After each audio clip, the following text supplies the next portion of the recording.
What I would like to do is take a look at some of the mistakes shop owners make when it comes to the labor side of the profit equation.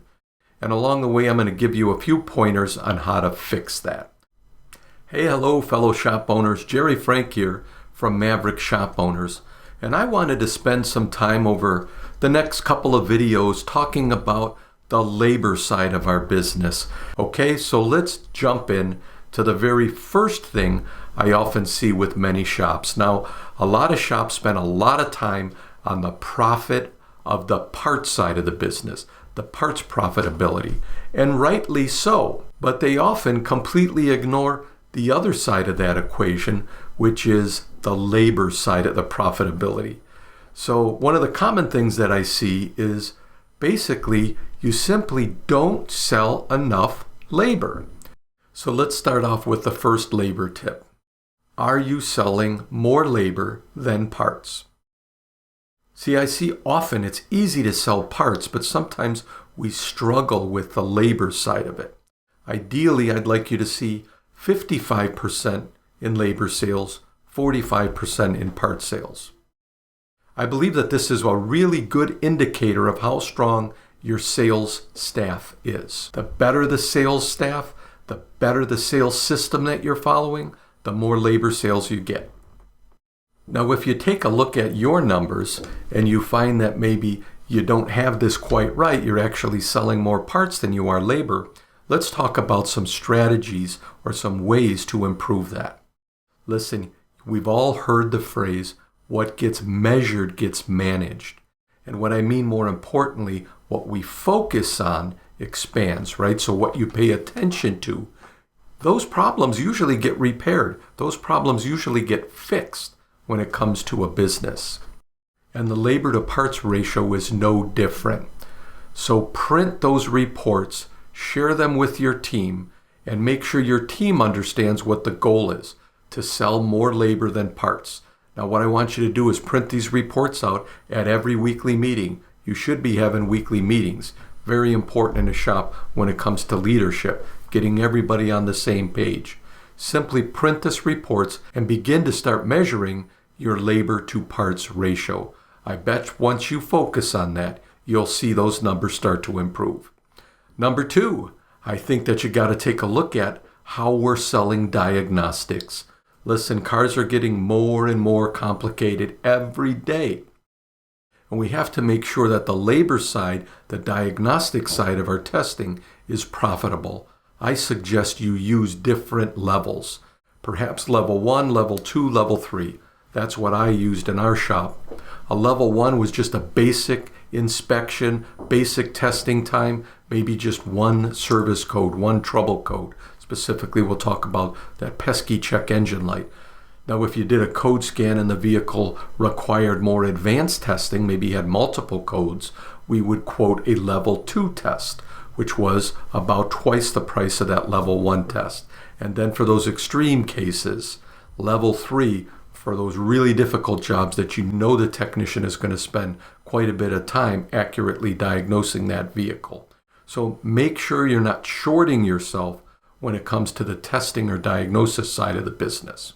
And then above all else, make sure you leave the door open. I don't want you to feel like you're locked into a price.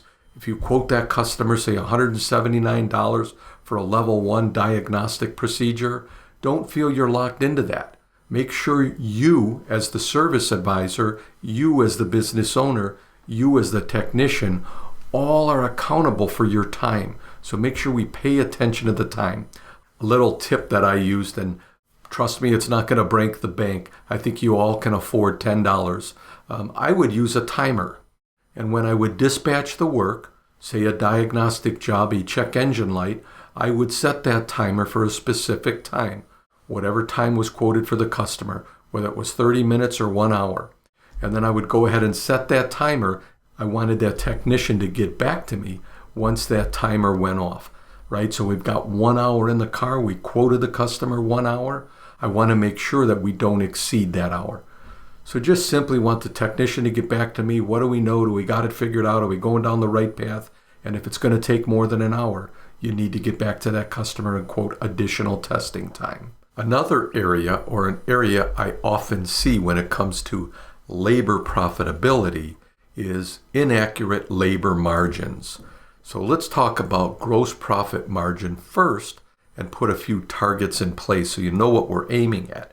Most shops, typically, I would suggest about a 50% parts margin, 50% or better.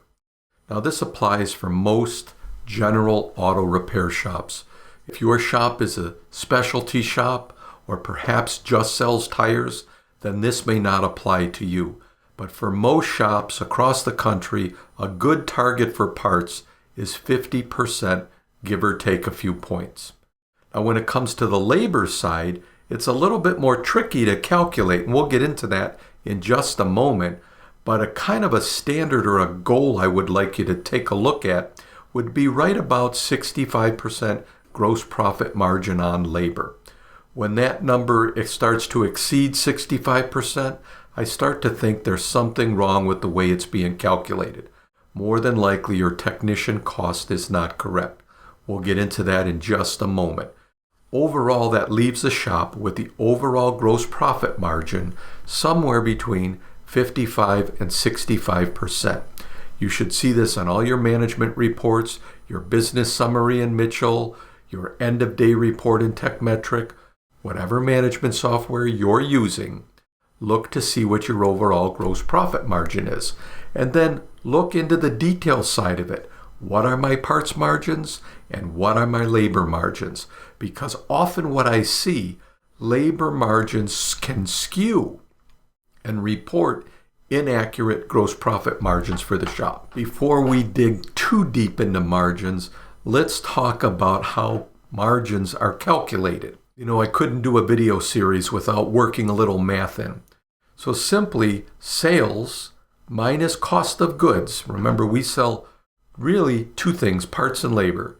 So your total sale price minus your parts cost and your technician cost equals gross profit dollar. And to display that as a margin, you're going to take your gross profit dollars and divide it by the sale price.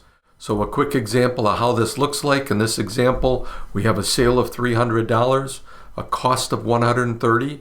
That's both parts and technician cost. It leaves us with $170 in gross profit. You divide that $170 by the sale price of $300, and the math shows we're at a 53% gross profit margin. It's important you understand this calculation for one reason.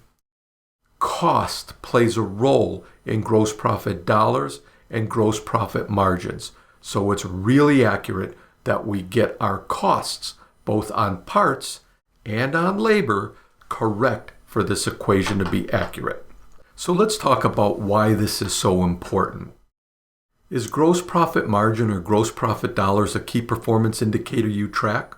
Everybody's head should be bobbing up and down. It's one of the main things we look at in a shop when we gauge profitability. So yes, absolutely you should be measuring that. Heck, I suggest you measure it every day, every week, every month, every year, every quarter. My goodness, we measured it on every invoice to make sure that that invoice or estimate met our profit guidelines. Do you pay your service advisor a bonus based on gross profit dollars or gross profit margins?